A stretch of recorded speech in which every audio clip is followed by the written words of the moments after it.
start of the day.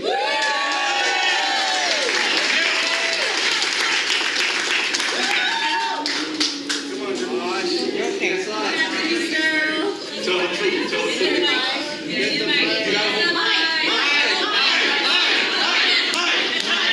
They speak. I want to not put my also put my paper because my mind goes blank when I'm nervous. So, and I'm really nervous, and I stayed up really late, and bear with me. So, my thought of the day today is about differences, and I think that it's particularly relevant in light of a lot of things that have happened last week, a lot of the tragedies. So I wanted to talk about not just tolerating differences, not even just accepting differences, but embracing them, loving them, and celebrating them. And I think there's always a lot of positive conversation around, what are our similarities and what is our common ground. And I've come to believe and understand that the magic really happens when we're able to look our differences in the eye and really love them. Because loving our similarities is easy, and loving our differences is really hard work. And I think that's because a lot of times our differences define a lot of things in our lives, where we live, what we eat, and even who we feel protected by. So a few summers ago, I took a trip to New Orleans, and I'm a West Coast gal, and I was 20 years old, and I got on a plane by myself and went to the South, and I was scared out of my mind when I got there. I remember sitting in the taxi cab on the way from the airport. I was going to work at a nonprofit organization that advocated for families with kids in the system. And I remember being in the taxi cab and looking out the window and being like, what the hell did I just get myself into? Because nothing looked familiar, everything was different.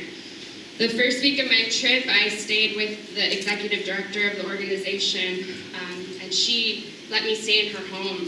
I was a complete stranger, and she opened her doors to me. Gina and I are incredibly different. She is a Black woman, a mother of 3, a survivor of Hurricane Katrina, a New Orleans native, an executive director and founder of a nonprofit, and a pioneer and warrior in juvenile justice reform. Alongside Gina was Mr. Johnson. He was a Black man, is a Black man, father of 3, New Orleans native, and had spent 30 years of his life in Angola State Prison. Needless to say, I was very different from them.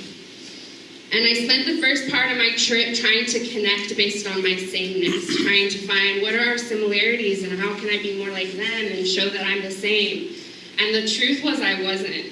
And I was very much not the same. And I admittedly thought a lot of times about going home because there was no relation. And I can admit to that. And it wasn't until I explicitly admitted to my difference and my lack of understanding and my lack of knowledge that we were able to find some sort of harmony.